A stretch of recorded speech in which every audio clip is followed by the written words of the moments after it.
All right, in this morning's Health Watch, a new study says that walking can help slash your risk of dementia. Researchers say walking between 38 to 9,800 steps a day can greatly lower your risk of dementia. They say 3,800 steps alone could lower your chances of getting the disease by 25%. An alarming report was released out of Europe stating that snorers may be at a heightened risk for cancer, cardiovascular disease, and dementia. And this morning, Medical Director of Premier Sleep Center, Dr. Asefa Makonnen, joins us to break down this study and hopefully share some preventative measures. Good to see you this morning. Good seeing you too. You know, the first thing that I see when I take a look at this study is that really sleep clearly affects our health in its entirety. That's absolutely true. Sleep is a time where our brain washes out toxic materials from our daily activities. Sleep is restorative to both the brain and the cardiovascular system. So disruption of sleep leads to consequences. As the studies have shown, people with obstructive sleep apnea have a higher risk of cancer and also longevity, life expectancy gets affected significantly. Untreated obstructive sleep apnea. I'm sorry, how many people are we talking about in terms of obstructive sleep apnea? How many people out there really have it?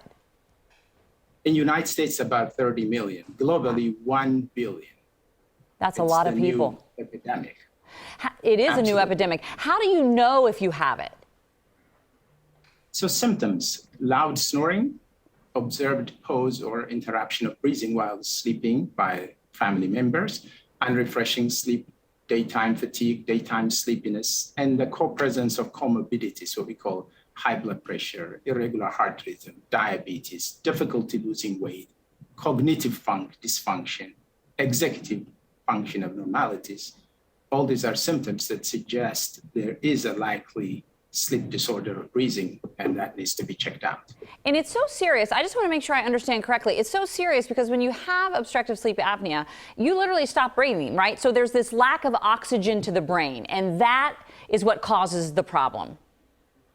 Absolutely. There is interruption of airflow. That's what an apnea means. So our body oxygen goes down. As a result, the response is to produce stress hormone, high adrenaline. So the lack of oxygen that happens intermittently and the response by increasing stress hormone is what affects the entire body. But predominantly the brain and the cardiovascular system are primary targets. That's why studies have shown that if there is oxygen reduction, part of the brain that focuses for our memory, called the amygdala, is very sensitive to low oxygen. There's also reduction in brain cortical mass, as has been proved by MRI studies. So I guess the million-dollar question then is, what can we do to prevent this, or how can we help it if we have it? Yes, number one is lifestyle modification. As much as possible, we have to reduce our weight. We have to avoid things like smoking, alcohol that disrupts our sleep and increase risk of sleep disorder breathing. If there are symptoms, we need to be checked in. We do sleep studies, which could be done both at home or in laboratory. And then once the diagnosis is made, interventions to improve airflow. The different devices that we use.